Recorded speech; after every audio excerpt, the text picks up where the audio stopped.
시작해도 돼? 응. 오늘부터 이제 8주 동안 저기 의학을 할 건데요. 지금 아직 책이 안 나와가지고 그런데 다음 주에는 아마 책이 나올 것 같고요. 왜 조금 늦었냐면 조금 이제 그냥 흑백으로 우리가 의학이 이제 이렇게 좀 뼈나 인체를 하다 보니까 흑백으로 하다 보니까 조금 어려운 부분이 있어서 지금 다 책을 칼라로 지금 그림이랑 이런 걸 다 지금 바꾸고 있거든요. 그래서 다음 주에는 책이 좀 나올 것 같고요. 제가 말씀드리고 싶은 거는 작년도가 아니죠. 올해 시험이고 우리는 이제 내년도를 대비를 하는데 올해 시험에서 그동안의 의학에서 좀 시험 문제 패턴이 조금 바뀌었어요. 그러니까 어떻게 바뀌었냐면 큰 그 문제의 흐름이 바뀌었다는 게 아니에요. 보통은 상해에서 반, 질병에서 반 이런 식으로 이제 내는 거는 큰 패턴은 변함이 없어요. 그런데 그러니까 올해 특출나게 재산보험도 그렇고요. 그러니까 재산보험하고 의학은 어떻게 보면 많이 연관이 있어요. 그렇죠? 여러분들이 이제부터 이제 공부를 해보면 그쪽에서 뭐 장애분류표라든지 뭐 이런 것들이 이제 있는데 거기서 들어오세요. 들어오세요. 거기서 뭐가 나오느냐면요. 문제는 의학이라 그래서 전부 다 어렵게 가르치지 않고 이렇게 쉽게 한글로 가르쳤어요. 다 번안을 해서.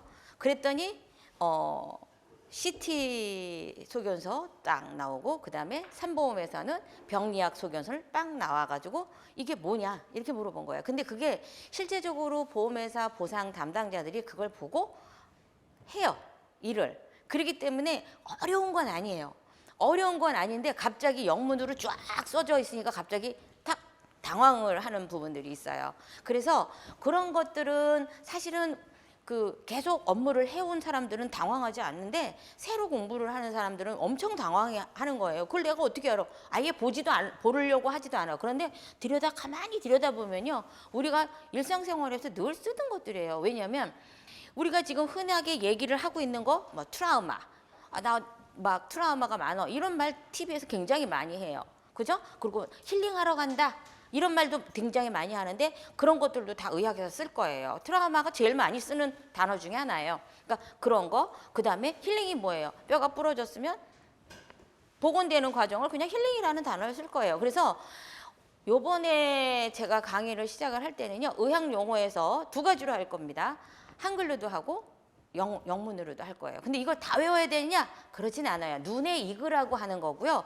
제가 요거는 조금 알아두셨으면 좋겠습니다 하는 것들만 몇 개만 여러분들이 하시면 좋을 것 같아요. 그래서 오늘 4시간 하고 다음 주 4시간이요. 가장 중요한 시간이에요. 왜 그러냐면 상해에서 다 나와.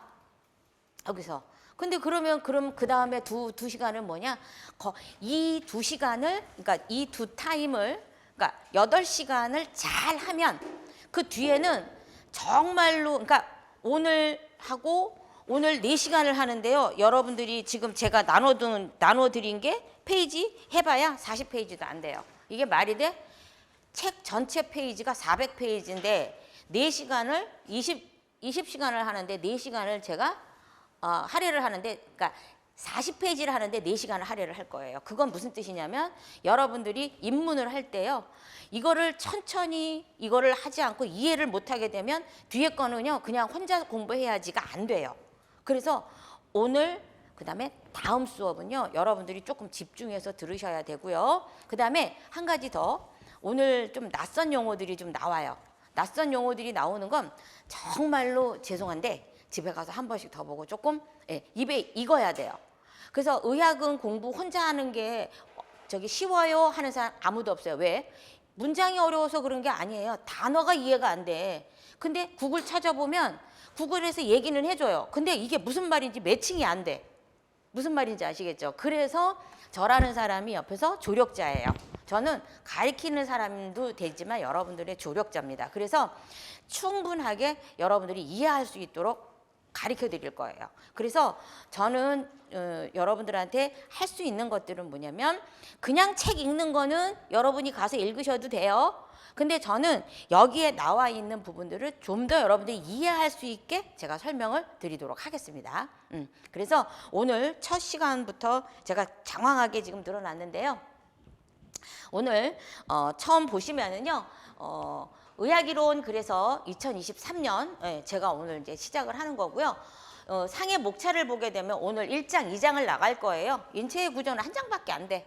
그렇기 때문에 거의 2장의 외상학 개론이 이게 시험의 상해에서 거의 다 차지한다고 보시면 돼요. 해마다 시험이 나왔고요. 그런데 그것만 딸딸 외우면 되지 않아요? 못해요. 근데 그게 그렇게 잘 안 돼. 만만치가 않아. 근데 굉장히 제가 하나 설명하는데 굉장히 공을 많이 드릴 거예요. 그래서 그거를 보시면 되고요. 첫 장을 한번 살펴보게 되면요. 맨 처음에 8페이지 좀 보시게 되면요. 인체 구조를 먼저 보도록 하겠습니다. 해부학적 자세라는 단어가 나와요. 맨 처음에 어렵지 않아요. 해부학이라는 단어는 뭐냐면 우리 인체를 그냥 저 이렇게 봤을 때는 그냥 사람이구나 봤어요. 그런데 여기도 있고 여러분들도 있고 이거를 이제 낱낱이 해부를 했을 때 어떠냐 이거예요. 그래서 여자 남자로 구분이 되고요. 뼈로 봤을 땐 거의 같아요. 그래서 여기서는요 구조라고 생각을 하는 것들은 어떤 거냐면요, 이 사람이 쫙 있어요. 책에는 없는데요, 책에는 밑에 그림이 있기 때문에 제가 중복으로 넣지 않았어요. 자, 여기서는 뭘 주시를 해야 되느냐면 손바닥의 방향을 주시를 해야 돼요.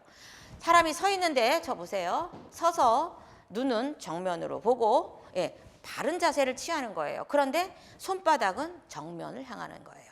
이건 그게 뭐 어려워? 근데 여기서 손바닥이 정면을 향한다라는 뜻은 새끼손가락이 몸에 붙는다 이런 뜻이에요. 맞아요?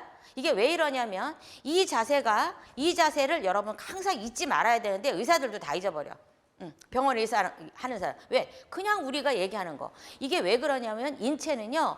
정중앙을 중심으로 해서 좌우로도 나누고요. 자, 정중앙을 중심으로 해서 인체를 가운데로 나누면 앞뒤로도 나눌 수가 있어요. 그게 바로 아래에서 나오는 면에 관한 용어예요. 여기를 얘기를 했을 때 인체는 저 보세요. 가운데를 중심으로 해서 좌우로 나누는 게 가장 여러분들이 다 알고 있어요. 자, 이렇게 하면 손도 2개, 발도 2개, 눈도 2개, 귀도 2개예요. 그래서 좌우 대칭이에요. 그런데 문제는 상해에서는요. 어느 쪽이 다쳤는지가 또 중요해. 나 팔 다쳤어 그러는데 어느 쪽 팔이야가 중요해요. 항상 제가 얘기하는 건 어느 쪽 팔, 어느 쪽 다리, 이게 방향이나 이런 것들이 굉장히 중요해요. 왜? 내가 오른쪽 팔을 다쳤는데 병원에 가서 방사선을 찍어야 돼요. 엑스레이를 찍어야 되는데 방사선 기사는 이 사람이 어디에 찍었는지 모르잖아요. 그런데 병원에서 의사가 처방을 내는데 오른쪽 왼쪽을 내지 않았어. 그러면 어디를 찍어야 될지 모르잖아요. 그럼 아무거나 막 찍어. 그러면 돈이 들잖아요. 양쪽을 다 찍어버리면. 그죠? 그렇기 때문에 왼쪽이다, 오른쪽이다. 이거를 구분하게 되고요. 여러분들이 제3보험에서도 부위를 나눌 때 항상 정중앙을 중심으로 해서 좌우는 별도의 부위다라고 여러분들이 보시면 돼요. 그래서 우리는 팔이야, 다리야 이렇게 안 해요. 우측팔, 좌측팔 이런 식으로 하게끔 되어 있습니다. 그래서 눈은 정면으로 바라보고 여기 보시면 자, 양팔을 옆에 늘어뜨리고 손바닥을 정면으로 한 자세예요. 이게 가장 기본적인 자세고 모든 위치나 방향의 기준이 된다라고 하는 거예요. 자, 이걸 보시면 되고요. 그 다음에 인체의 면에 관한 용어예요. 이거는 어렵지는 않은데 그동안에 이 말을 왜 쓰느냐면 CT나 MRI 여러분들이 를 보면 이런 말들이 다 나와요. 내가 이 사람을 CT를 찍었는데 어느 면은 요렇게 찍었고 보니까 머리를 찍었는데 모양이 달라. 이거 왜 그래? 막 이렇게 하는 게 아니라 요거는 정중면으로 찍었고 요거는 관상면으로 찍었고 요 멘트들이 나와요. 그러면 정중면이 뭐고 관상면이 뭐야? 이거를 여러분들이 아셔야 된다는 거예요. 그러면 여기서 정중면이라고 한 거 제가 좀 전에 얘기했죠. 인체를 좌우로 나누는 거예요. 그래서 정중면 책에 보시면 이렇게 나누는 거예요. 여기에서 보시면 입체적으로 이렇게 나누니까 이렇게 나누는 거예요. 그러니까 어떻게 해요? 인체를 좌우, 아까 우측팔, 좌측팔 이렇게 나누는 것처럼 정중면을 가장 많이 쓰는 단어 중에 하나예요. 좌우 대칭입니다. 다른 말로 시상면이라는 단어도 많이 써요. 시상면은 세로면이라는 뜻이야. 그렇죠? 그 다음에 관상면이라는 단어가 또 나와요. 어려워요, 이 말이. 관상 도대체 얼굴을 보는 관상 그건 아니고요. 여러분들 생각을 할 때요. 머리가 많이 아파. 그러면 어디에? 여기를 막 누르라 그래. 근데 여기를 누르라 그러는데 여기를 뭐라 그래요? 관자놀이라는 말을 써요. 관자놀이가 어디서 갑자기 나왔지? 그랬더니 보니까 머리에 뼈가 이렇게 있는데 이상하게 상하 있죠? 이 뼈하고 맞물리는 데가 좀 들어간 데가 있어요, 여기. 거기를 누르면 좀 덜 아픈 것 같아. 그걸 관자놀이라고 하는 것처럼 거기를 중심으로 해서요, 자른다고 보시면 돼요. 그럼 인체를 아까는 이렇게 잘랐다면, 저 보세요. 앞뒤로 나누는 거야, 이렇게. 근데 그 면이 어디야? 관자놀이 있는 데를 해서 쫙 자른다. 이렇게 보시면 돼요. 그래서 여기 보시면 얘를 자른 거죠. 얘를 이렇게 자른 거예요. 얘를 이렇게 잘랐어. 앞뒤로 자른 거죠. 그러니까 이렇게. 그래서 앞면, 뒷면으로 나누는 거를 우리는 관상면이라는 단어를 쓰고요. 많이 쓰는 단어예요. 시상면, 관상면 가장 많이 쓰는 단어고요. 그 다음에 이건 쉽죠? 수평면. 수평면은 인체를 그냥 이렇게 자르는 거예요. 그러면 도합해봅니다. 정중면, 시상면에서 이렇게 자르고요. 저 보세요. 이해하셔야 돼요. 이렇게 자르고요. 인체를 또 앞뒤로 잘라요. 그 다음에 수평면으로 이렇게 잘라요. 그러면 나중에 어떤 면이 나와요? 큐빅면이 나오겠네. 그죠? 위에서 바라보고, 옆에서 바라보고, 그죠? 앞에서 바라보고. 그래서 CT를 찍게 되거나 MRI를 찍게 되면 이면도 나오고요. 이면도 나오고요. 이렇게도 잘라서 나와요. 그래서 이 면이라고 하는 단어는 그동안에 시험 문제 한 번도 안 나왔어요. 근데 이걸 왜 배워? 기본이기 때문에 배워요. 혹시 몰라요, 이제는. 이제부터는 우리가 이제 저도 올해 시험, 이제 내년에 모의고사 시험 문제를 낼 때 저는 머리가 다 빠져요. 올해 시험 문제 냈을 때 정말로 제가 정말로 찜찜했던 문제 냈는데요. 그대로 나왔어. 아무도 몰랐는데요. 저는 설마 이게 이렇게 어려운 게 나오겠어? 하고 한번 던졌는데 나왔어요. 그래갖고 깜짝 놀랐어요, 저는. 그래서 뭐 다행히도 그 모의고사 볼 때 그거를 문제로 푼 사람이 하나도 없었어요. 그래서 그냥 가르쳐는 드렸어요. 그러면 시험 보는 사람들은 어떻게 해요? 시험 문제가 나왔으니까 그냥 봤겠죠. 그러니까 썼겠죠. 그죠? 근데 그 문제가 굉장히 컸어요. 그 배점 자체도. 그러니까 그런 것들은 뭐냐면 찜찜하거나 하는 문제들을 제가 하나씩 내요. 그러면 아이 뭐 이런 문제를 내서 하면 안 돼요. 문제를 여러분들이 많이 풀어보는 게 가장 좋거든요. 그래서 한번 볼게요. 그 다음에 넘겨보세요. 책을 한 장 더 넘겨보시면 뭐가 나올 거냐면요. 우리는 인체는요. 저 보세요. 뒤에 가서 볼 거니까 인체의 가장 그 장점이 뭐냐면 움직임에 있는 거예요. 그죠? 움직이지도 않고 가만히 있으면 이게 인형이지 사람이 아니잖아요. 그래서 움직임에 관한 용어를 앞으로 배울 거예요. 자, 보시면 가장 기본적인 단어가 굴곡, 신전이에요. 굴곡이라고 얘기하는 거는 각을 이루면서 구부리는 거예요. 다 구부리는 거. 그리고 어떻게 해요? 각을 이루면서 구부리는 건 다 굴곡이라고 할 거예요. 이렇게 손가락도 구부리는 것, 다 굴곡. 그런데 여기서 하나 굉장히 많이 쓰는 단어 중에 하나가 플렉션. 요즘 뭐예요? 뭐 하고 그럼 플렉스 한다는 뭐 그런 말 쓰죠? 어렵지 않아요? 그런 것처럼 이건 뭐냐면 플렉션이에요. 플렉션은 각을 이루면서 구부리는 거예요. 그러면 반대로 피는 것도 있겠네. 그죠? 반대로 피는 거는 우리는 익스텐션이라는 단어를 쓸 거예요. 그래서 어렵진 않아요. 그래서 항상 여러분들이 오늘 집에 가서 공부할 때 플렉션, 익스텐션, 플렉션, 익스텐션, 플렉션, 익스텐션. 됐어요? 이거는 그냥 공부하면서 하면 돼요. 그게 싫어? 앉아서 공부하는데 발로 찰 수가 없어. 그럼 프랙션, 익스텐션. 됐어요? 구부리는 것들은 전부 프랙션, 피는 건 익스텐션이라고 얘기할 거예요. 그 다음에 왜 이것만 나오지? 그 다음에 보시면요. 내전, 외전이라는 단어가 나와요. 그래서 왜 이게 빠졌지? 여기 보시면 굴곡이 하나 더 나와요. 굴곡은 여기서 족관절에 있어서 굴곡은 발목에서 굴곡은 다 구부리는 건 굴곡, 신전이에요. 그런데 여기에서는 우리가 앞으로 다시 가다 보면은요, 방향이라는 단어가 또 나와요. 방향을 향해서 구부리는 거예요. 자, 어느 방향을 향해서 구부려? 지금 굴곡, 신전 다 했어요. 그런데 여기서 방향이라는 단어가 또 나올 거예요. 그래서 이 방향이라는 단어를 제가 여기다가 하나 더 넣었는데요. 자, 내측, 외측이라는 단어가 나와요. 그럼 내측, 외측 다 알아. 내측은 안쪽이고 외측은 바깥쪽이야. 이렇게 쉬운 거를 뭘 배워? 라고 얘기했지만 어려워요. 자, 정중앙에서 잘 보세요. 아까 인체는 정중앙을 해서 좌우 대칭이라 그랬어요. 그러면 내측은 정중앙에서 가까이 있는 면은 다 내측이라고 할 거예요. 그러면 정중앙에서 멀어지는 건 다 외측이라고 할 거예요. 그러면 이렇게 쉬운 일이, 자, 근데 인체는 각각을 다 찢을 거예요. 자, 팔이에요. 팔에서 내측을 찾아보세요. 내 팔이야. 어디가 내측이고 어디가 외측이에요. 이렇게 보면 여기가 내측이고 여기가 외측인 것 같죠? 근데 제가 첫 시간에 해부학적 자세를 얘기하라 그랬죠. 이 자세. 그러니까 어떻게 해요? 새끼손가락 쪽이 내측이 되는 거예요. 근데 우리는 항상 생각할 때 엄지가 최고인 것 같아.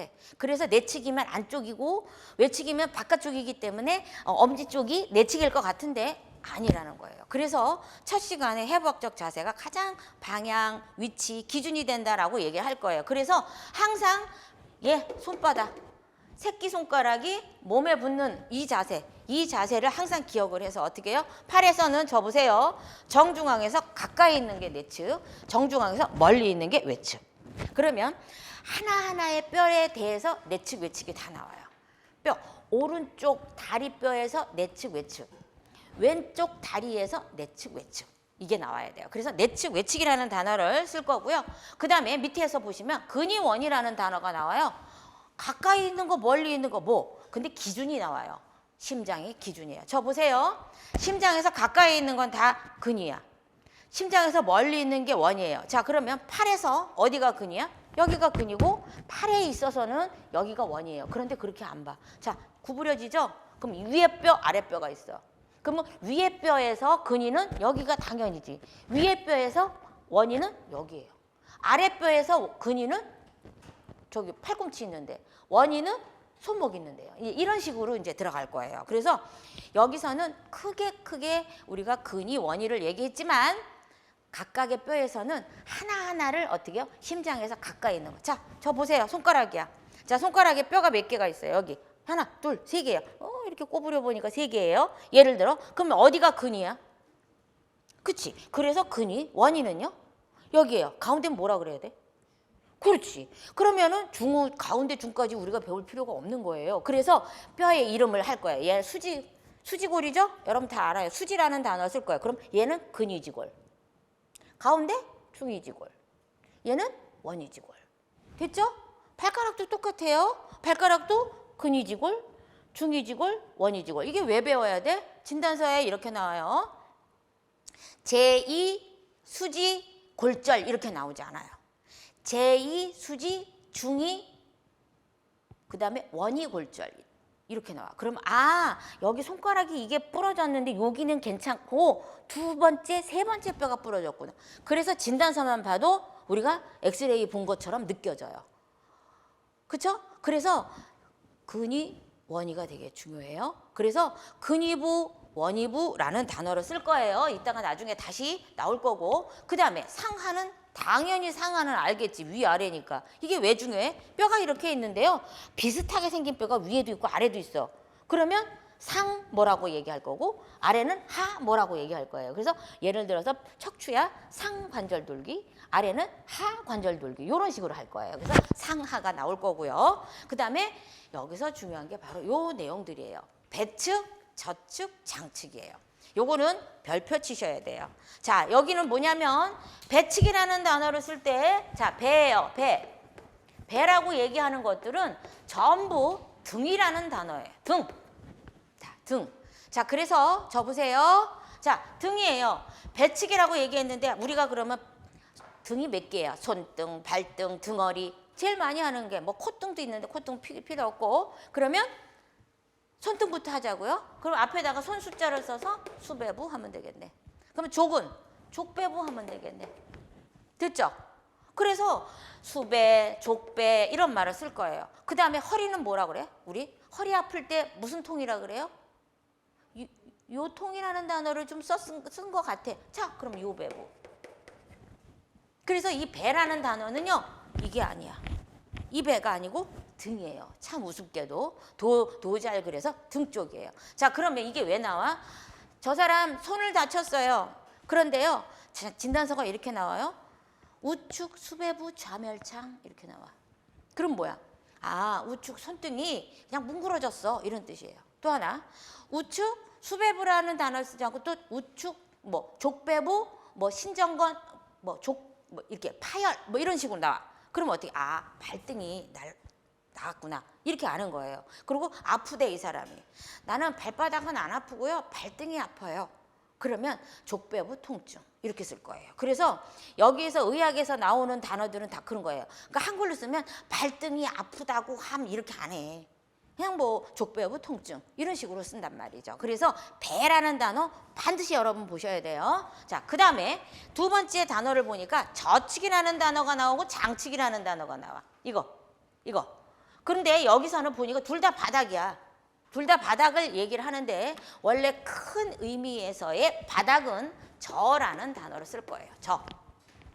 자, 저는 바닥이라는 뜻입니다. 바닥. 이 바닥이라고 얘기하는 거는 그러면 발바닥은 뭐라고 하면 돼? 족저부 하면 되겠네. 그죠? 족저부 하면 돼요. 그래서 족저부 얘기를 하면 발바닥. 아까 족배부 하면 발등. 그죠? 그래서 이따가 여러분들이 오늘 다 마치고 갈 때요. 내 발등을 싹 보면 족배부. 발바닥 족저부. 이걸로 생활하면서 외우면 되게 좋아요. 왜냐면 이게 단어가 조금 어려운 단어들은요. 내 거를 보면서 해야 돼. 족저부 족저부 여기죠. 족저부 그다음에 족배부 이런 식으로. 예. 그래서 그런데 우리가 그러면 손바닥을 얘기할 때 수저부라고 하지 않아요. 여기는 수저부라는 단어가 좀 이상하잖아. 밥 먹는 수저 같아서. 그래서 특이하게 손바닥은 장측이라는 단어를 쓸 거예요. 장. 이거는 뭐냐면 손바닥 장자예요. 그래서 우리는 장풍을 날린다 할 때 어떻게 해요? 이렇게 안 날리지? 장풍, 이거 아니고 이거잖아요. 그래서 장풍을 생각을 하세요. 장풍을 날린다? 그러면 수장부. 자, 이제 배웠어요. 자, 수배부, 손등, 수장부, 손바닥, 족배부, 발등, 족저부, 발바닥. 됐죠? 근데 이제 여기다 대고 방향을 결합을 시킵니다. 자, 그래서 이 단어가 나와요. 자, 굴곡이에요. 예, 발목 쪽에 굴곡이면 채끼면 굴곡이에요. 그죠? 각을 이루면서 구부리는 건 굴곡이니까. 그런데 여기에서 제가 발등 쪽을 향해서 굴곡해 보세요. 이렇게 얘기하면 훨씬 더 좋죠? 그럼 어떻게? 다 이렇게 할 거예요. 자, 그래서 발등 쪽을 향해서 하면은 뭐예요? 배측 굴곡하면 되겠네. 그죠? 맞죠? 그래서 배측 굴곡이라는 단어를 여러분 꼭 아셔야 돼요. 왜냐면 뒤에서 저기 책에 뭐라고 하냐면 뭐 사람이 다쳐가지고 요런 데서는 배측 굴곡이 어렵고 이런 말이 나와. 그럼 배측 굴곡이 뭐야? 각을 이루면서 구부리는 건 알겠는데 그랬더니 그 뒤에 또 뭐라고 나왔냐면 저축 굴곡은 어렵고 그래서 저축 굴곡은 또 뭐예요? 자, 발바닥을 향해서 구부려 보세요. 이건 어떻게 해야 돼? 아까 발등을 향해서 구부리는 건 이렇게 했어요. 자, 발바닥을 향해서 구부려 보세요. 이거죠. 근데 아까 뭐라고 그랬어요? 이거는 신전이라고 그랬잖아. 그죠? 그럼 신전이라고 쓰면 되는 거를 왜 굳이 이렇게 썼냐? 왜 그러냐면 손하고 발목은요. 이게 같이 가요, 보통은. 근데 발은 붙어 있기 때문에 방향이 돌아가지 않아요. 근데 손은 어때? 손은 샥 돌아가요. 자, 굴곡해 보세요. 손목 굴곡해 보세요.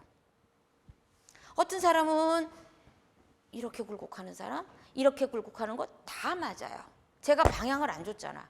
굴곡하는 거, 그러니까 손목을 굴곡해 보세요. 그러면 오만 사람들이 다 굴곡이야. 이것도 굴곡이고 이것도 굴곡이고. 그런데 여기다 방향을 줍니다. 방향을 줘서 손등 쪽을 향해서 구부려 보세요. 그럼 어떻게 해야 돼? 이거야. 그러면 배측 굴곡이 되겠죠. 자, 손바닥을 향해서 굴곡해 보세요. 장측 굴곡이 되겠죠. 맞아요? 그래서 이렇게 써. 그래서 왜 이거를 쓰면 좋으냐면 이번에 이게 영 찜찜해. 예? 시험 문제에. 예? 그러니까 이번에 요거는 좀 확실하게 여러분 알아야 돼요. 자, 똑같이 손목, 발목에서는요. 굴곡 신전이라고 쓰지 않고요. 방향을 줘서 굴곡으로 다 통일을 했었어요. 이게 그 진료기록지에 대부분이 다 이렇게 씁니다. 자, 볼게요. 자, 이것은 발목이고 얘는 발목이잖아요. 발목, 손목 다 똑같이 쓰는 거예요. 그러면 배측 굴곡. 그 다음에 신전은 저축 굴곡 이렇게 쓸 거예요. 그런데 혹시 몰라서 그러는데 앞에 D라는 단어가 배치기라는 단어가요. 여기 보시면 영문으로 도잘 이렇게 써 있어요. 그래서 D 앞에다가 D자를 붙일 거예요. 그리고 아까 구부리는 건 뭐라 그랬어? 플렉션. 플렉션. 그럼 F 쓰면 되겠네. 그죠? 그래서 뭐라고 썼느냐면 DF라는 단어를 쓸 거예요. 그래서 혹시 뭐 진료기록지를 주고 이 사람이 그 운동 각도가 몇 도냐 이렇게 물어볼 수도 있어요. 이제는 시험 문제가. 이제 그거는 이제 나중에 가서 제가 다 가르쳐 드릴 거예요. 어렵지 않아요. 자, 그냥 한 번 한 거예요. 도시 프랙션. 네, 그래서 배측 굴곡 이렇게 쓸 거예요. 그러면 저축 굴곡도 똑같이 신전이지만 저축 굴곡 발바닥 쪽으로 여기 손목이 이거 틀렸다. 손목이 아니라 발목을 구부리는 건데 제가 여기를 잘못 썼네요. 자, 그 다음에 움직임에 관한 용어로 다시 돌아옵니다. 9페이지에. 자, 굴곡, 신전 배웠죠. 예, 그 다음에 내전, 외전이라는 단어를 썼어요. 자, 내전, 외전은 자 항상 정중앙을 중심으로 해요. 아까 내측, 외측 배웠잖아. 그러면 가까이에 있는 거는 내측, 바깥쪽에 있는 걸 외측이라 그랬어요. 그러면 내전은 어떻게 해요? 정중앙을 향해서 들어오는 거야. 자, 그래서 팔을 펴서 자, 내전해 보세요. 그러면 양쪽 팔이 점점 중앙을 향해서 들어오는 거. 이게 내전이에요. 그럼 외전은 뭐야? 정중앙에서 멀어지는 거. 됐어요? 자, 다리도 똑같아요. 저 보세요. 내전해 보세요. 그러면 정중앙에서 안으로 들어오는 거야. 자, 외전해 보세요. 바깥쪽으로 하는 거야. 됐죠? 예. 그럼 손가락에서 자, 내전해 보세요. 이렇게 하는 게 아니라 그랬죠. 손바닥은 이렇게 몸에 새끼손가락에 붙이니까 자, 손가락을 자, 내전 외전 그러면 하나하나의 손가락이에요. 그럼 안으로 들어오는 거는 내전, 바깥으로 쫙 벌리는 건 외전이에요. 그래서 정중앙 항상 방향을 할 때는 기준점이 있어야 돼. 정중앙을 향해서 안으로 들어온다. 정중앙을 향해서 바깥으로 멀리 간다. 그래서 가장 많이 쓰는 단어가 굴곡, 신전, 내전, 외전이에요. 거기다 손목, 발목에는 항상 방향을 주죠. 배측 굴곡, 저측 굴곡, 배측 굴곡, 장측 굴곡. 이래서 굴곡이라는 단어로 다 쓸 거고요. 자, 그 다음에 또 돌리는 게 있어. 그럼 돌려봐. 손목을 돌려보세요. 그럴 때도 항상 방향을 줄 거예요. 방향을 주는데 안쪽으로 돌아가는 거, 바깥쪽으로 돌아가는 거. 그래서 여기에서 회, 외, 회, 내라는 단어가 나와. 그럼 당연히 회, 외는 바깥으로 돌리는 거겠네. 그러니까 어떻게 해요? 손바닥을 향해서 자 이렇게 됐는데 어떻게 해요? 회, 외는요. 자 보면 자 여기 또 중간점에서 회, 외는 바깥쪽으로. 자 여기서 안쪽으로. 됐죠? 그래서 회내, 회외라는 단어가 나와요. 그래서 얘가 손등이고 얘는 손바닥이에요. 손바닥이 휙 제끼면 어떻게? 회외야. 우리는 사람들이 많이 헷갈리는 게 뭐냐면 손을 뒤집어. 이렇게 손을 뒤집으면 이게 내측인 것 같아. 왜? 엄지니까. 근데 엄지가 바깥쪽으로 향해서 가는 거는 회외. 엄지가 안쪽으로 들어오는 거는 회내. 이렇게 알고 있으면 돼요. 그 다음에 이거는 손목, 발목이 항상 문제야. 다른 건 하나도 안 어려운데 이 손목, 발목이에요. 그러면 조금 전에 손을 그렇게 뒤집는 것도 있지만 발에서 뒤집는 것들이 있어요. 자, 발은요. 손목은 휙휙 많이 돌아가요. 근데 발목은 이렇게 붙어 있잖아요. 여기에 붙어 있어. 그런데 이것만 하지 않죠? 자, 볼게요. 배측 굴곡, 저측 굴곡. 그러다 보니까 얘를 세워갖고 요게 되네. 요게 되는데 항상 이렇게 안 해요. 정중앙을 향해서 안쪽으로 바깥쪽으로 그죠? 그런데 부채살처럼 돌아간단 말이에요. 확 회전이라고 얘기하기엔 조금 거시기해. 그렇죠? 그래서 한 반 부채살 정도 돌아가 하는 거를 우리는 번이라는 단어를 쓸 거예요.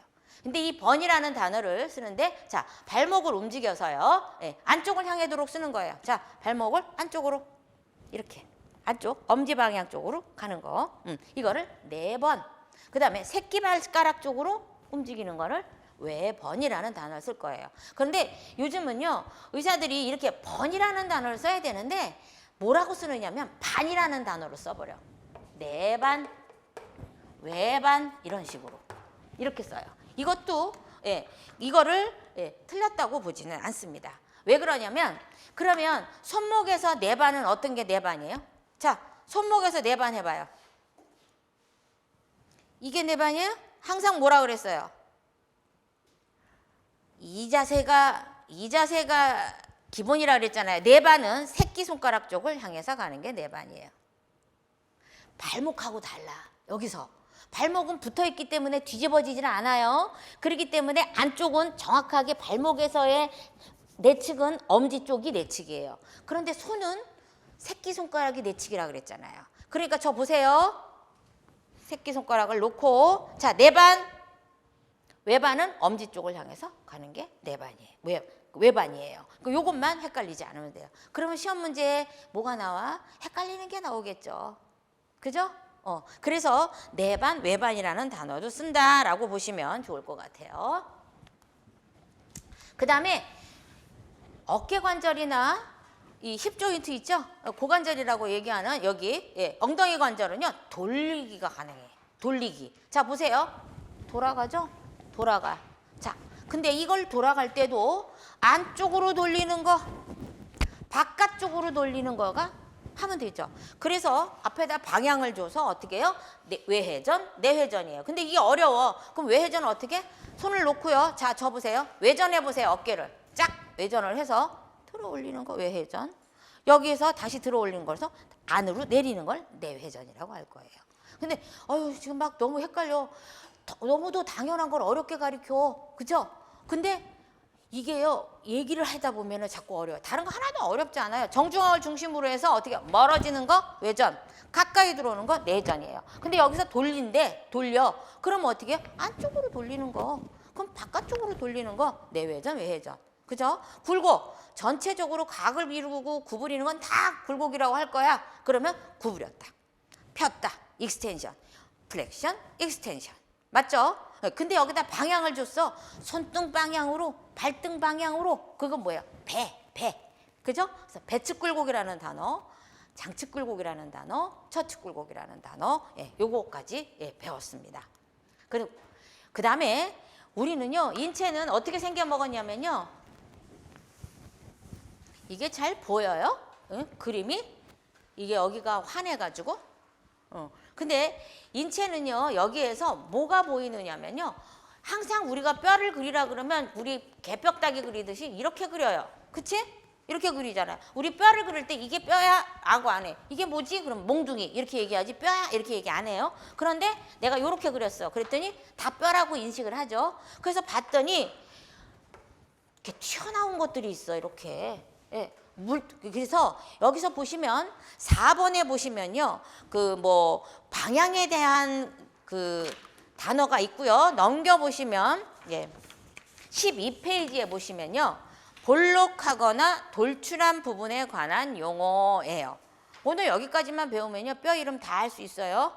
자, 돌출 튀어나왔어. 그러면 어떻게? 여기 톡 튀어나왔네. 보니까 여기는 움푹하고 여기는 들어갔고, 그죠? 그래서 튀어나온 거를 일컫는 단어를 배울 거예요. 근데 가장 많이 쓰는 거는요, 여기가 관절면이고 여기가 관절면이에요. 그런데 예를 들어서 이런 거예요. 자, 제가 이렇게 그렸어요. 동그랗게 그리고 요렇게 그리고 요렇게 그렸어. 자, 요거는 무슨 모양 같아요? 애기 머리 같지? 애기 머리. 그래서 이거는 뼈의 머리 모양이야. 그래서 골두라는 단어를 쓸 거예요. 이건 너도 알고 나도 알고 다 아는 거라서 아예 쓰지도 않았어. 그러면 무슨 뼈에 골두골절, 그러면 여기가 부러진 거예요. 골두라는 단어를 써요. 그러면 우리가 머리 밑에 뭐가 있어요? 목이야, 목. 그래서 뼈도 인체의 모양하고 비슷하면요, 그 이름을 그냥 갖다 붙였어. 그러면 예를 들어서 골두가 있으면 여기가 잘록하네, 여기가. 그죠? 그럼 여기는 경부라는 말을 쓸 거예요. 넥. 그래서 경부. 그러면 경부골절, 여기가 부러졌네. 알 수가 있겠죠. 그러니까 요거예요. 그래서 머리 모양, 목 모양을 따져서 골두, 경부 이런 말을 쓸 거예요. 이건 너무도 당연한 거라서 쓰지도 않았어요. 그런데 여기서 봤더니 요거는 머리 모양 같은데 잘 보세요. 여기 하나가 더 있어. 이거를 작은 머리라고 얘기하기는 좀 그렇잖아요. 그런데 보니까 뼈가 이렇게 생기지 않고 약간 튀어나왔어요. 이렇게 날카롭게 튀어나왔는데 요거를 뭐라고 얘기하느냐면요, 요 뼈 이름에 따라서 이 뼈가 만약에 대퇴골이야 라고 하는, 여러분 대퇴골이 어디야? 대퇴골. 우리 인체에서 장관골 중에서 그래도 가장 길고 큰 뼈예요. 그럼 이 대퇴골 이라고 얘기하는 거는 대퇴골두라는 얘기를 쓸 거고요. 이 옆에 이렇게 튀어나온 거를 우리는 전자라는 단어를 쓸 거예요. 전자. 이 밑에서 두 번째는 전자라는 단어예요. 이 전자를 얘기를 했는데 보니까 이 뼈를 보니까 여기 하나가 또 있어. 또 있어. 그러면 얘를 큰 전자, 얘는 작은 전자 하면 되겠네요. 그지? 예, 나중에 뒤에 가서 다 나와요. 그냥 이해만 해요. 아, 대퇴골에는 돌기가 큰 돌기가 전자라는 게 있는데 큰 돌기니까 대전자, 작은 돌기니까 소전자라고 얘기할 거예요. 자, 그래서 여기가요. 골두가 이렇게 있고요. 전자가 이렇게 들어가고요. 소전자가 이렇게 들어갔어요. 그래서 여기가 소전자고 얘가 대전자가 될 거예요. 자, 이걸 봤더니 이 뼈를 이제 여기는 벌써 위에만 골두, 모가지, 대전자, 소전자가 나왔어요. 그럼 아래로 이렇게 미끈하게 나오고 이 부분은 그냥 아무 말도 안 써. 그냥 뼈의 가운데 부분. 그리고 아래로 쓱 내려왔더니 뭔가 또 이렇게 울퉁불퉁한 게 또 튀어나왔어요. 근데 얘하고는 좀 다르게 생겼어. 얘는 완만하게 동글동글하면서 들어가 있어요. 그러면 여기도 보니까 요렇게 들어가 있어. 근데 요거를 봤더니 두 개가 똑같이 생겼으니까 이름을 똑같이 붙일 거예요. 그래서 관절면에서 이렇게 튀어나온 부풀어져서 여기 보시면 돌기 중에서 관절 두 번째 돌기 밑에 보시면 과라는 단어가 쓰고요. 옆에 영문으로 콘다일이라는 단어가 썼는데 골단이 비후해져서 관절면을 이루는 돌기라는 단어를 썼어요. 자, 골단은 다 알겠죠? 뼈의 끝단. 얘가 점점 부풀어졌어요. 비후됐다는 뜻은 뭐냐면 점점 부풀어졌다는 뜻이에요. 부풀어져서 둥글둥글하게 된 거야. 그러면 얘를 과라고 부르겠다. 근데 보니까 항상 방향이랑 이게 두 개가 똑같은데 어떤 사람은 여기 부러지고 어떤 사람은 여기 부러진 사람이 있을 거 아니에요. 그러면 둘 다 그냥 과 이렇게 안 해요. 그럼 아까 방향을 주면서 어떻게 내치기냐 외치기냐를 따져주면 되겠지. 우리가 그냥 좌우로 따져주고 싶은데 돌리면 어떡해? 돌아가면 또 좌우가 바뀌잖아요. 그러니까 좌우라는 단어를 쓰지 않아요. 우측은 크게 우측이야. 좌측은 크게 좌측이에요. 그래서 만약에 얘가 예를 들어서 좌측 대퇴골이야 라고 얘기했을 때 그러면 얘 과는 어떻게 해요? 방향을 따라서 안쪽에 과, 바깥쪽에 과 하면 될 거 아니에요. 그러면 얘가 내과, 얘가 외과예요. 그런데 내 맘대로 내측 외측을 가려? 이거 어떻게 해? 그러면 여기서 방법은 머리통이 있는데 머리통, 골두가 있는 방향이 안쪽 방향이에요. 안쪽 방향. 무슨 말인지 아시겠죠? 그래서 안쪽에 있는 과를 우리는 뇌과라고 하면 되고요. 바깥쪽에 있는 과를 외과라고 하면 되겠네. 그래서 여러분들은 아까 움직임에 관한 용어에서 굴곡, 신전, 배측 굴곡, 뭐 저측 굴곡, 잔측 굴곡 이거 굉장히 중요한데 또 볼록한 그 용어, 돌출한 부분에서 가장 많이 쓰는 단어가 과예요. 과. 잊어버리면 안 돼요. 콘다일 과예요. C로 시작하는 콘다일 과가 엄청 많이 나와요. 예, 왜? 뼈는 밋밋하지 않아요. 골단이 있는 데가 어떻게 해요? 불룩하게 튀어나와 있기 때문에 그걸 과라는 단어를 쓸 거예요. 됐어요? 그런데 이 과가요. 한국말로 써서 그러니까 영문으로 다루는데 한국말이 똑같은 게 있어. 우리 눈이에요. 눈 그러면 이것도 있고 스노우도 있잖아요. 근데 같은 우리나라 말로 그냥 눈이야. 근데 말할 때 하나는 눈이고 하나는 눈이라며. 알아요? 알아? 모르죠? 나도 헷갈려. 눈이 오네 하면 이걸 눈이 오네 해야 되는지 눈이 오네 해야 되는지 모르겠어. 근데 이것도 똑같아요. 얘가 지금 과라고 얘기했는데 또 다른 뼈를 보니까 거기도 과래. 예? 그래서 밑에서 쭉 내려오다 보면은요 발목 관절 돌기 그래서 저기 까맣게 칠해놓은 거 있죠. 강조해 놓은 거. 여기 옆에서 보니까 얘도 과예요. 근데 얘는 영문으로 보세요. 달라. 달라. 위에 있는 과는 C로 시작해서 콘다일이라는 단어를 쓸 거고요. 밑에 있는 과는요. 말레올로스라는 단어 말이 어려워. M으로 시작하는 과가 따로 있어요. 얘는 특별하게 찝어가지고 발목 돌기를 이렇게 쓸 거예요. 이따가 제가 엑스레이랑 보여드리면서 뭐가 도대체 돌기냐라고 하는 걸 가르쳐 드릴게요. 그래서 이런 단어가 있고요. 또 과는 항상 중심이 될 때 안쪽에 있는 과냐 바깥쪽에 있는 과냐를 나눠서 내과, 외과 이렇게 나눈다라고 보시면 되고요. 자, 여기 대전자. 자, 여기가 이게 과입니다. 다시 할게요. 자, 아래쪽에 뼈가 이렇게 있어요. 아래쪽에 뼈가 뭐가 있느냐면 이게 이제 쭉 아랫뼈, 여러분들이 정강이 뼈라고 얘기하는 거. 그리고 이제 여기가 발목이겠죠. 여기가 발목. 여기가 발목이에요. 발목인데 쭉 내려오다 보니까 여기에 돌기가 하나가 있네. 여기에 돌기가 하나 있네. 보이세요? 혹시? 네. 그게 얘도 그러면 돌기니까 어떻게? 과라는 단어로 쓸 거예요. 그런데 이 과를 쓰는데 얘는 그러면 위에도 가고 아래도 가고 헷갈리잖아요. 그러니까 얘는 부위를 정해줬어. 일반적인 과들은요, 꼭 슬관절의 과예요, 대퇴골의 과예요, 이렇게 안 해도 돼요. 그런데 요 돌기 과는요, 앞에다 이름을 붙여줬어. 앵클, 족관절. 그래서 확 얘는 족관절이라는 단어를 반드시 앞에다 붙여줘야 돼. 족관절에 여기 과예요, 족관절에 여기 과예요. 근데 봤더니 얘도 안쪽에 있는 애가 있고 바깥쪽에 있는 애가 있어요. 그치? 그래서 안쪽에 있는 과를 내과라고 할 거고 바깥쪽에 있는 과를 외과라고 할 거예요. 그런데 여러분들 자기 발목을 딱 봤을 때 그 앞바다리하고 앉았을 때 대는 데 있죠. 복숭아뼈라고 얘기하는 거. 이게 복숭아뼈예요. 근데 복숭아뼈 어디 복숭아뼈?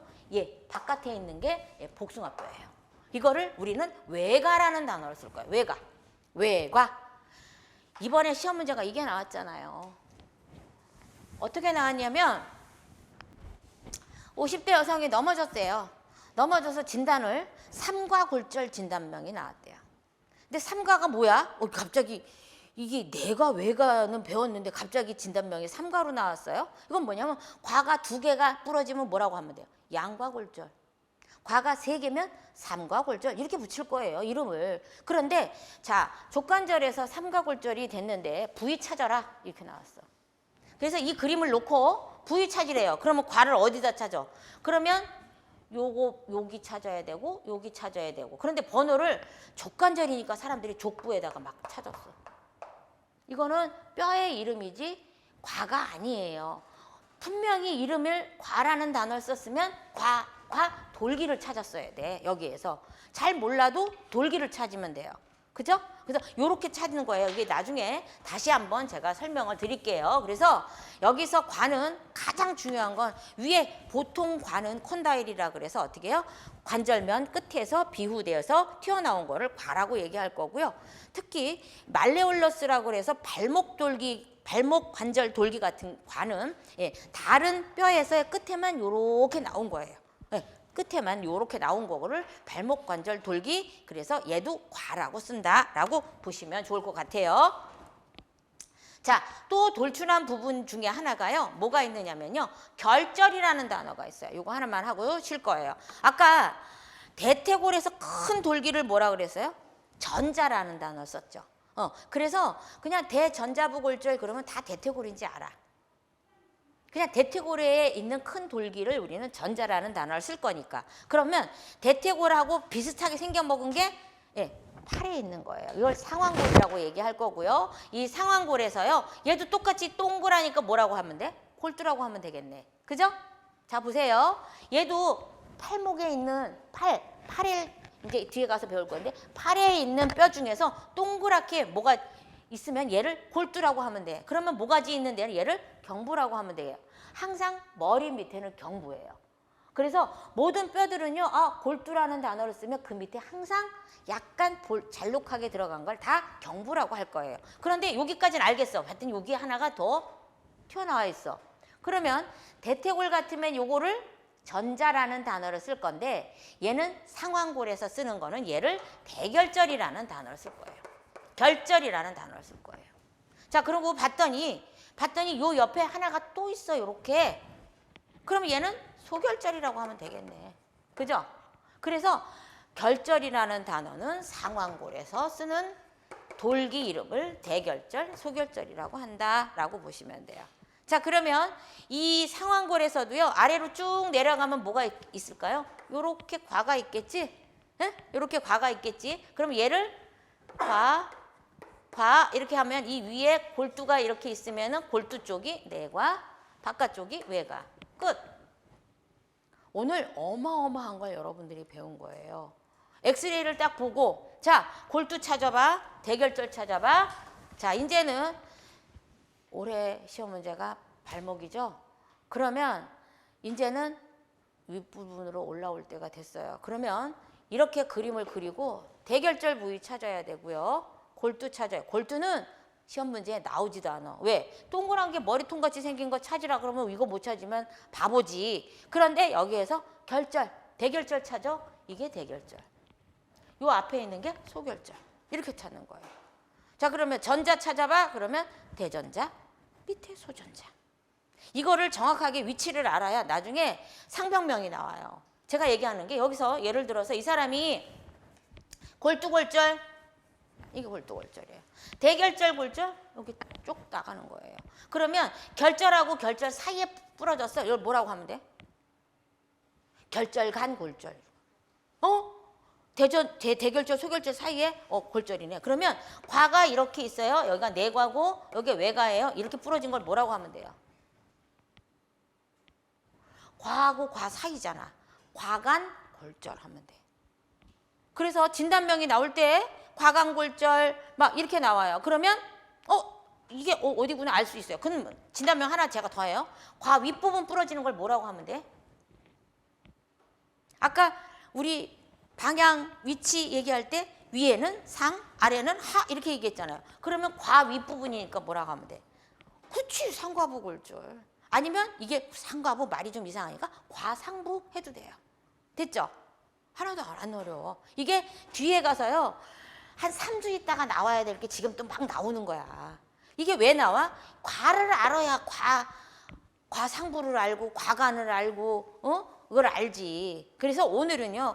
다른 거 다 잊어버리면 안 되지만 그래도 꼭 아셔야 되는 게요. 방향하고요. 그 다음에 어디가 내측이야? 어디가 바깥측이야? 그 다음에 항상 움직임에 관한 용어에서요. 굴곡, 신전. 다음번에 시험 문제는 왜 그 시험 문제가 안 나오는지 모르겠어요. 업무에서 손사에서 가장 많은 업무를 차지하고 있는 게요. 보통 후유장애예요. 후유장애에서 운동 범위를 얘기할 때요. 그러면 운동을 어떤 관절에 어떤 운동이 할 수 있는지를 이제 그걸 배우셔야 돼요. 그러면 예를 들어서 굴곡, 신전, 내전, 외전은 기본이야. 모든 방향에서요. 그런데 유달리 아까 회전이라는 단어를 쓸 때 어떻게 해요? 어깨 관절하고 여기 고관절이에요. 그러면 어깨 관절에서 운동 범위를 측정하는 걸 모조리 써라. 그럼 어떻게 돼요? 굴곡, 신전, 내전, 외전, 내회전, 외회전. 그래서 6방향으로 할 수 있습니다. 라고 하면 돼요. 그러면 예를 들어서 주관절이야. 여기 팔목, 팔꿈치. 팔꿈치 관절의 운동 범위를 체크하려고 해. 어떤 거 하면 돼? 하고 물어보면 굴곡, 신전. 끝. 슬관절에서 해봐. 굴곡, 신전, 끝. 그런데 이제 여기서 발목이 나오게 되면 손목이 나오게 되면 어떻게 해야 되죠? 손목. 자, 손목은 어떻게 해야 돼요, 그럼? 여기다가 굴곡, 신전하면 틀린 거는 아니지만 답에서 약간 벗어나. 그러니까 점수를 많이 못 줘. 어떻게 해야 돼? 그럼 방향을 확 줘버려야 돼. 배측 굴곡, 창측 굴곡. 그 다음에 아까 손을 안쪽으로 들어가는 거. 이게 뭐라 그랬어요? 이거 뭐라 그랬어요?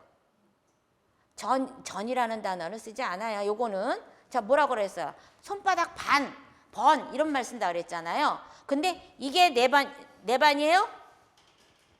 아니잖아. 새끼손가락 쪽을 향해서 가는 게 네 반.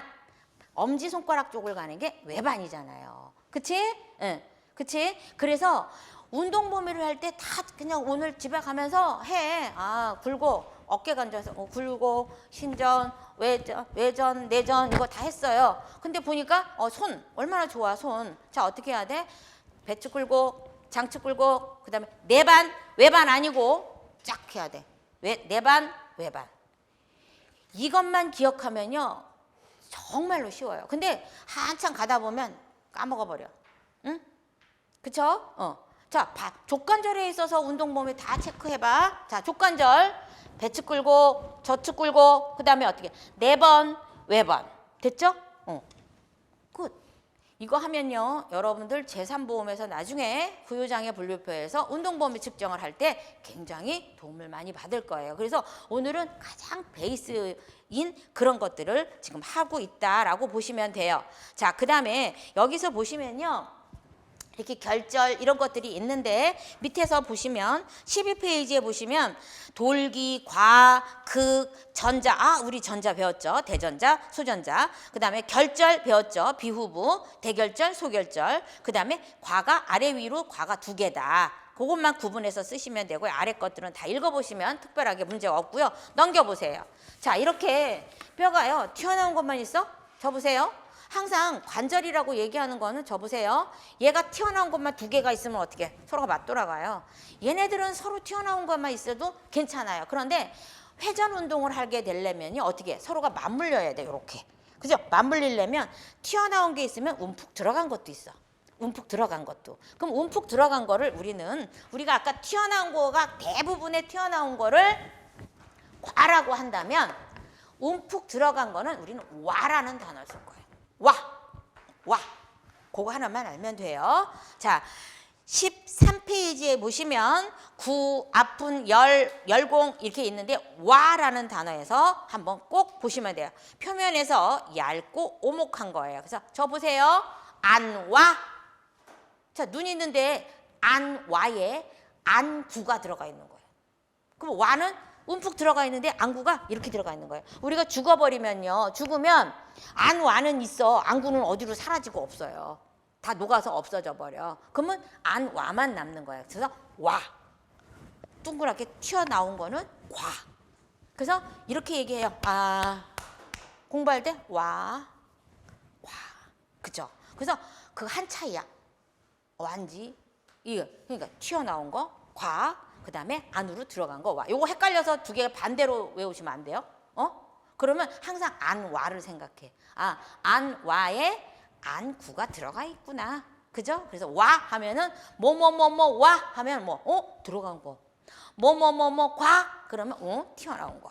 됐죠? 그래서 과는 어렵지 않아요. 다 대부분이 과는요. 내가 왜가 이렇게 다 써져 있어요. 그러면 그런 과들은 어떻게 튀어나온 거. 와, 안 와. 그 다음에 관절 와. 뭐 이런 것들은 다 움푹 들어간 거다라고 보시면 좋을 것 같아요. 아래에 보시면 아래에서 두 번째 강이라는 단어가 나와요.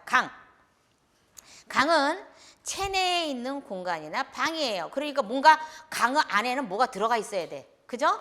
그래서 자 보세요. 우리가 강이 얼마나 많어? 비강. 그죠? 그 다음에 복강, 흉강, 골반강 이런 것. 여기를 또 두개강이라고 해요. 자, 두개강 안에 뭐 들었어? 골이 들었어. 그죠? 뇌가 들었어요. 자, 비강 안에 뭐야? 우리 코가 들었잖아. 그지? 뭐 공간이 있어요. 비강이라고 하는 건 뭔가 공간이 들어있어요. 그래서 거기에 코가 계속 차 있으면 우리는 그걸 부비동염, 축농증 이렇게 얘기할 거고요. 자, 그 다음에 흉강 안에 뭐가 들어있어요? 폐, 심장 이런 게 들어갔어요. 자, 골반강 안에 뭐 들어있어? 우리 생식기 들어있고요. 방광이 들어있고 이렇게. 그래서 강이라는 단어는 뭔가가 이렇게 공간이 있으면서 뭔가 들어가 있어. 다. 인체의 장기가 들어가 있는 공간을 우리는 강이라는 단어를 쓸 거예요. 그런데 이제 요거는 질병에서 뭐 골반강, 뭐 흉강, 복강 이런 말을 쓸 거고요. 이 상해에서는 제일 많이 쓰는 게 와. 안으로 움푹 들어가 있는 걸 와를 쓴다라고 보시면 돼요. 이렇게 해서 1장이 끝났습니다. 그래서 2장은 10분 쉬고 하도록 하겠습니다.